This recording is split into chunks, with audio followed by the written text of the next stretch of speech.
Hello and welcome to market movers with our money, वो podcast जिसमें हम decode करते हैं इंडियन मार्केट के रियल गेम चेंजर्स को विद इंडस्ट्री एक्सपर्ट्स। आज हमारे साथ है मौमिता समांता, जो कि मैनेजर रिसर्च कमोडिटी हैं। आज हम बात करेंगे इंडियन इंडाइसेस के बारे में कि 2025 में इंडियन इंडाइसेस ने कैसा परफॉर्म किया, इन्वेस्टर्स को कितना मुनाफा हुआ, कौन से सेक्टर्स में सुस्ती देखने को मिली और कौन से सेक्टर्स तेज चले। So welcome Moumita. Thank you, Chana. Thank you so much for calling me to the show. So we can start with our questions. Certainly. So first question is 2025 की स्टार्टिंग में निफ्टी ने 23,600 के लेवल्स से start करा and and होते होते 26,100 के levels को क्रॉस करके एंड किया। तो इसके पीछे की क्या स्टोरी है? देखिए 2025 में अगर हम देखें तो निफ्टी ने ओवरऑल अगर हम एंड ऑफ द ईयर तक देखें तो 26,300 के प्लस क्लोजिंग की and it was almost a 10% return for the investors. जो ये डबल डिजिट रिटर्न था उसके अगर हम जो पॉइंट्स देखें जिसने निफ्टी को अपसाइड दिया, तो सबसे पहले हम स्टार्ट करते हैं जो डोमेस्टिक इन्वेस्टर्स थे उनने निफ्टी को काफ़ी सपोर्ट दिया, क्योंकि foreign institutional investor they were on continuous selling side. जुलाई से बात करें, जुलाई से दिसंबर तक वो हमेशा सेलिंग करते आ रहे थे इक्विटीज़ में। पर जो हमारी एसआईपीज चल रही थी, साथ ही साथ डोमेस्टिक इंस्टीट्यूशन इन्वेस्टर्स थे, इन्होंने काफ़ी सपोर्ट करा निफ्टी को। Second was RBI rate cut. RBI rate cut की वजह से काफ़ी सपोर्ट मिला टूवर्ड्स लोन्स पास हुए। उससे क्या होता है कि आपकी कंज्यूमर स्पेंडिंग बढ़ती है, लोन के इंटरेस्ट रेट कम होते हैं। जो इंडस्ट्रीज़ है they can pour more money into getting new products at a cheaper rates, so it helps in taking the economy forward in overall scenario.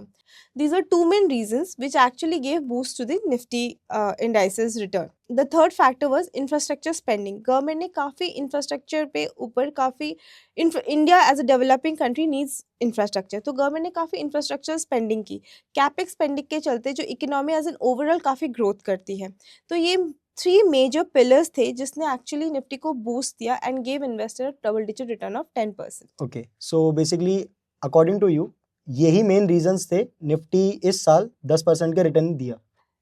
These were the 3 major pillars of the return. So our next question is, Donald Trump के वापस आने से tariff में काफ़ी highs and lows थे and इससे IT and pharma को भी काफ़ी नेगेटिव चीज़ें देखने को मिली। सो इसके पीछे क्या आपका पॉइंट है? देखिए, Donald Trump came with one focus कि अमेरिका कम्स फर्स्ट। तो America comes first that means Donald Trump का जो मेन उनका जो मोटिव था कि उनको यूएस की कंपनीज को आगे करना था, यूएस के लोगों को आगे करना था। So he wanted somehow to get Indian companies, Indian pharma companies को या आईटी कंपनीज को जो वहाँ पे सेटअप है वहाँ पे यूएस के लोग आए। तो H1B वीज़ास पे उन्हें काफ़ी सारे रिस्ट्रिक्शंस लगाए, उनने फ़ीस डबल कर दी। That was one reason. अगर हम फार्मा सेक्टर्स की बात करें तो फार्मा सेक्टर में क्या हुआ, जो ब्रांडेड पेटेंटेड ड्रग्स थे उसमें 100% टैरिफ लगा दिया गया, जिससे कि कंपनीज लाइक सन फार्मा इन और सिप्ला हो गए, इन सब कंपनीज को मार्जिन्स कम करने पड़ रहे, क्योंकि उनको जो अपना इंफ्रास्ट्रक्चर है उसको यूएस में शिफ्ट करना पड़ेगा मजबूरन, because if they export it from India to US then they have to pay 100% tax duty. ठीक है, तो जेनरिक ड्रग्स वगैरह वो जो सस्ते ड्रग्स थे वो महंगा हो जाएगा अगर वो यहाँ से यूएस में एक्सपोर्ट करते हैं। तो इससे अगर आपको उसी प्राइस लेवल पे रखना है और अगर आपको मैन्युफैक्चरिंग यूनिट इंडिया से, जहाँ पे लेबर सस्ती है, वहाँ से आपको पूरा शिफ्ट करना पड़ता है, तो कैपिटल एक्सपेंडिचर आपका दोबारा होगा, सो आपको मार्जिन कम होंगे। और अगर इंडियन फार्मा कंपनीज की बात करें, उनके 80% जो मार्केट है वो यूएस है, तो इस वजह से क्या होता है उनके मार्जिन में काफ़ी फ़र्क पड़ा, इसलिए फार्मा सेक्टर वो सुस्त, अगर हम बोले तो pharma sector was not performing well in this 2025। IT की बात करें, आईटी में H1B वीज़ास के चलते काफ़ी लोग जो इंडिया से यूएस जाके रहते हैं और वहाँ के आईटी सेक्टर्स में they are giving a lot more in the US IT sector. उसके चलते क्या हुआ कि जो इंडिया से वो रिसोर्सेज हायर करते थे वो उसमें काफ़ी प्रॉब्लम्स आई, और साथ ही साथ जो इंडिया से जो सॉफ्टवेयर वगैरह जो इंडियन कंपनीज बनाती हैं उसमें भी दिक्कतें आने लगी, इसलिए IT companies also had a problem because of this tariff day. ये 2 मेजर सेक्टर्स थे जिसको इफेक्ट किया डोनाल्ड ट्रम्प के टैरिफ ने, क्योंकि ये 2 सेक्टर्स ऐसे हैं जिनके मेजर मार्केट वो US, so that is the reason Y Donald Trump का US comes first and tariff got IT sector and pharma sector affected. Okay, so let's come on our third question. So जैसा PSU banks ने 2025 में around 30% के returns दिए, सो इस particular out performance के पीछे क्या फंडामेंटल रीजंस थे? अगर हम PSU बैंक्स की बात करें तो उनका NPS जो था that was at historic low which was around 2.8%. तो जब आपके non performing asset historic lows में है that means your profit is growing, आपके लोन्स रिकवर हो रहे हैं. सो एक मेजर रीज़न था. सेकेंड रीज़न था इनके जो लोन डिसबर्समेंट परसेंटेज था which grew at a percentage of 12%. Private sector bank grew only at 10%. तो देखा जाए तो प्राइवेट सेक्टर बैंक्स को पीछे छोड़ते हुए PSU banks are performing better in loan. और हम जानते हैं कि बैंक का मेन बिजनेस ही है लोन देना. अगर लोन ग्रोथ आपका 12% है that means banks are performing pretty well. These two reason cumulated to the net profit. अगर बात करते हैं इन दोनों चीज़ों से नेट प्रॉफिट में काफ़ी फ़र्क पड़ता है और net profit grew by 1.78 trillion rupees for PSU bank collectively. जो सारे PSU बैंक्स हैं उनका अगर कलेक्टिवली हम नेट प्रॉफिट जो जनरेट हुआ इसकी बात करें तो that was around 1.78 trillion rupees. दो रीजंस जिसने नेट प्रॉफिट बढ़ाया.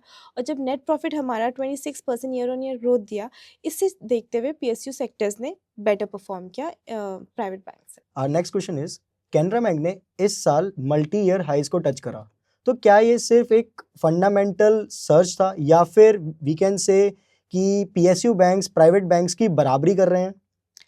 देखिए, हमने जैसे पिछले क्वेश्चन में भी बोला था कि PSU जो बैंक्स थे इनका लोन ग्रोथ परसेंटेज बढ़ा है, प्रॉफिट मार्जिन बढ़ा है.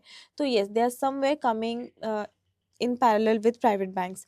और अगर हम PSU बैंक और प्राइवेट बैंक के वैल्यूएशंस की बात करें तो PSU बैंक इतना परफॉर्म करने के बाद भी when they are giving multi years return, high returns, और तब भी इनका जो प्राइस टू बुक रेशियो है वो 1.2x है in compare to 2.7x of जो कि प्राइवेट बैंक्स का है. दैट मीन्स अगर 1.2x PSU बैंक्स का है तो PSU banks are cheaper right now, whereas private banks अगर हम 2.7x बोल रहे हैं तो they are expensive at this current price level. तो yes it is a fundamental game as well. और अगर हम मार्जिन्स वगैरह की बात करें तो PSU बैंक से, जैसे हमने पिछले क्वेश्चन में भी बोला था कि उनका 26% ईयर ऑन ईयर कलेक्टिवली जो ग्रोथ है नेट प्रॉफिट में वो कलेक्टिवली 26% है. तो दैट मीन्स जो उनका प्रॉफिट मार्जिन है वो विद ईयर बढ़ रहा है. And a double digit growth in return is obviously a very much focused answer because this gives you a clear picture कि PSU banks are certainly performing well. अगर हम Canara bank की बात करें तो कैनरा बैंक का जो NPA है that has come at around 0.7%. that is a historical low. वो net NPA की हम बात कर रहे हैं. तो that means they are almost recovering all their loans. So there is negligible bad loans नहीं बोलेंगे बट अगर 1% से नीचे है विच इज़ रिकमेंडेबल. ठीक है, तो ये फैक्टर्स है जिससे कैनरा बैंक को भी बूस्ट मिल रहा है. एंड येस हमने जैसे पिछले आंसर में बोला था, सारे पॉइंटर्स बोले थे कि NPS कम है, प्रॉफिट मार्जिन बढ़ रहा है. इन सब से हमें दिख रहा है कि PSU banks are coming in line with private banks as well. और because PSU banks cheaper है at this price level, yes, that is the reason why PSU banks are performing well than private bank. Okay, so our fifth question is, इस साल metal index ने 24% के gains दिए, जिसमें अकेले Hindustan copper ने more than 100% के रिटर्न्स दिए. तो इसके पीछे डोमेस्टिक डिमांड का कितना बड़ा हाथ है? तो हिंदुस्तान कॉपर का जो सबसे प्लस पॉइंट है, it's the only company which has its own copper mines. और अब मेटल्स की बात करते हैं. मेटल्स में कॉपर को ऑलरेडी क्रिटिकल मेटल घोषित कर दिया है इंडियन गवर्नमेंट ने. और India as a developing country में इंफ्रास्ट्रक्चर डेवलपमेंट बहुत हो रहा है. फॉर एग्जांपल रेलवेज का डेवलपमेंट हो रहा है, रोड्स बन रहे हैं. ठीक है, इन सब में कॉपर का यूसेज होता है तो डिमांड बहुत ज़्यादा है. साथ ही साथ AI के आने की वजह से, आर्टिफिशियल इंटेलिजेंस की आने की वजह से डेटा सेंटर्स की डिमांड बहुत ज़्यादा है. डेटा सेंटर्स में कॉपर का बहुत यूसेज होता है. Now next comes because of this environmental factor EVs, electric vehicles को बहुत प्रमोट किया जा रहा है. अब इलेक्ट्रिक व्हीकल्स ऑब्वियसली उसमें भी कॉपर्स का यूसेज ज़्यादा हो रहा है. तो इंडस्ट्रियल डिमांड की वजह से कॉपर का जो डिमांड है, I would say not even double digit, I would say exponentially बढ़ रहा है. तो कॉपर का डिमांड बढ़ रहा है, Hindustan copper being one of the companies which has its own copper mines, इसलिए हिंदुस्तान कॉपर का जो रिटर्न है इस साल हमने 100% देखने को मिला। और आगे वाले ईयर में भी हम हिंदुस्तान कॉपर में अच्छे रिटर्न्स देख सकते हैं, क्योंकि कॉपर का demand is not gonna die down. And because अगर हम बोले जहाँ पे कॉपर माइंस है, जैसे चिली में, पेरू में, वहाँ पे कॉपर माइंस में कुछ डिस्ट्रप्शन है, इसलिए एक सप्लाई में एक डिस्ट्रप्शन आएगा। वहाँ जहाँ पे सप्लाई और डिमांड में गैप आता है तो वहाँ पे प्राइस शूट अप करते हैं। तो कॉपर के प्राइस शूट होंगे, डिमांड बढ़ रहे हैं, तो Hindustan copper will gain from this fundamental reasons. तो इस वजह से हम देख सकेंगे कि हिंदुस्तान कॉपर में आगे भी डिमांड हमें रिटर्न हमें देखने को मिलेगा। Okay, so sixth question is, सितंबर 2025 में जो जीएसटी रिफॉर्म्स आए थे, क्या वही निफ्टी का year and turn around point था? सितंबर में जो जीएसटी रिफॉर्म्स आए थे, that was not the only trigger point for Nifty turnaround, but yes, it was one of the point. तो जीएसटी में हमने जो रिफॉर्म्स देखे वो देखे कि जो 12 और 28% की स्लैब्स थे उनको हटा के 5 और 18% कर दिए गए। इससे काफ़ी चीज़ें कॉस्टली थी, वो सस्ती हुई, कुछ कुछ सुपर एक्सपेंसिव चीज़ें थी जिसको थोड़ा लाइन पे लाया गया, बिकॉज 28% का जो जीएसटी था उसको घटा के 18% कर दिया गया। एक तो ये स्लैब का changes was one of the key factor in GST reform. Second हम बात करें जो हिस्टोरिक डिसीजन था वो है हेल्थ इंश्योरेंस में जीएसटी को निल कर देना। इससे इंश्योरेंस सेक्टर को काफ़ी बूस्ट मिला एंड बहुत लोग जीएसटी या इंश्योरेंस की कॉस्ट की वजह से हेल्थ इंश्योरेंस लेने से भी कतराते थे। सो बिकॉज जीएसटी हटा दिया गया तो उससे हेल्थ इंश्योरेंस थोड़ा चीप हो गया, तो इसलिए इंश्योरेंस सेक्टर को भी काफ़ी बूस्ट मिला। अगर हम वहीं सीमेंट की बात करें, सीमेंट में भी 28% का टैक्स था, जीएसटी था, उसको भी 18% कर दिया गया। तो इससे आपको इंफ्रा में मार्जिन्स वगैरह बढ़ते हैं, जो इंफ्रा स्टॉक्स थे उनको भी बूस्ट मिला। So yes, GST reform was one of the factors which really gave boost to Nifty. So like small cap and mid cap stocks ने इस साल बहुत ज़्यादा ही अंडर परफॉर्म किया। So we can say investors अब high risk high reward वाले game से हटके एक लो रिस्क लो रिवॉर्ड यानी कि लार्ज कैप स्टॉक्स की तरफ जा रहे हैं। स्मॉल कैप और मिड कैप की बात करें तो they are like highly volatile. Highly volatile होता है तो क्या होता है कि जब मार्केट गिरती है तो सबसे ज़्यादा गिरावट इन हाई वॉलेटाइल स्टॉक्स में देखने को मिलता है। तो अगर 2024 की बात करें तो स्मॉल कैप्स और मिड कैप्स में 100 to 200% का रिटर्न था। लेकिन जब Donald Trump came into picture तो उनने अपने टैरिफ जिटर्स को मार्केट में दिया, तो उससे क्या हुआ, small cap and mid cap में जो इन्वेस्टर्स थे they wanted to lock in their profit because highly volatile. तो जो भी इन्वेस्टर्स उसमें इन्वेस्ट करते हैं just wanted to lock in their profit and move away from those stock, because उससे मार्केट में गिरावट ऑब्वियसली आनी ही थी। तो इसलिए हमें मैसिव सेल ऑफ देखने को मिला। और साथ ही साथ स्मॉल कैप और मिड कैप के price to earning ratios were at lifetime high which is making them expensive. तो जब एक्सपेंसिव हो जाती है कोई भी चीज़, it's better to lock in your profit and come out of those stocks.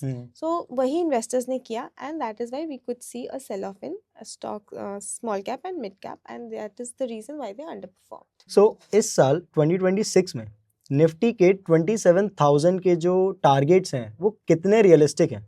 देखिए, हमने देखा कि 2025 ऑलरेडी 26,000 के ऊपर क्लोज करा।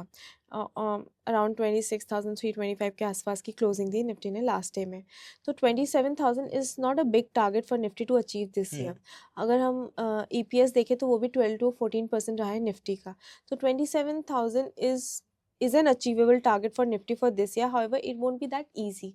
तो 27,000 हम देख सकते हैं but with certain pull backs, but 27,000 is going to be there. और अगर हम इन्वेस्टर्स की बात करें तो इन्वेस्टर्स को सेक्टर्स देखने चाहिए जिस सेक्टर्स में एक स्टेबिलिटी रहेगी और जो सेक्टर 2025 में परफॉर्म करें, जैसे कि पीएसयू सेक्टर्स की हमने बात करी। पीएसयू सेक्टर्स एक बैलेंस देगा आपके पोर्टफोलियो को, तो उस टाइप के सेक्टर में इन्वेस्ट करने से आपको जो निफ्टी का परफॉर्मेंस है वो आपके पोर्टफोलियो में भी दिखेगा।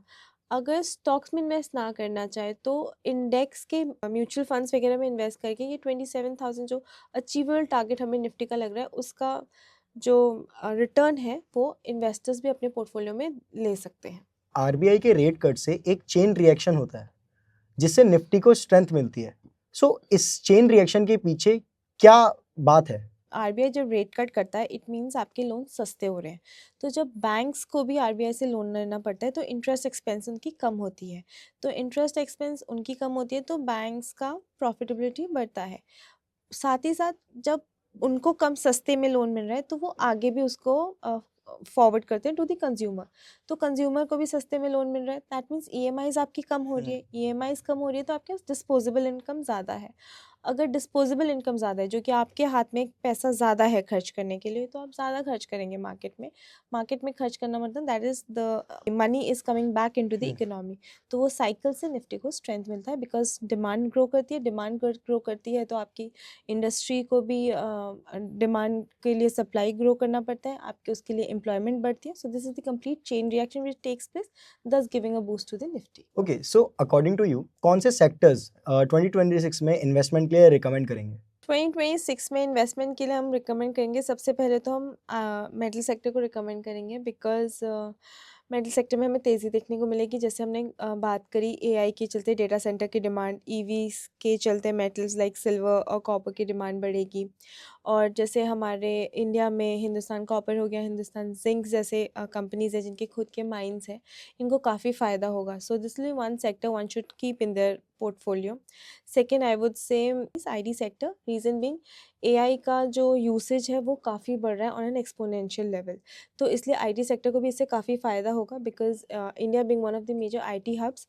तो जैसे जैसे एआई का यूसेज बढ़ेगा, आईटी सेक्टर्स की डिमांड बढ़ेगी, आपके सॉफ्टवेयर्स बढ़ेंगे, उसी हिसाब से आपके एम्प्लॉयमेंट्स भी बढ़ेंगे उसी सेक्टर में।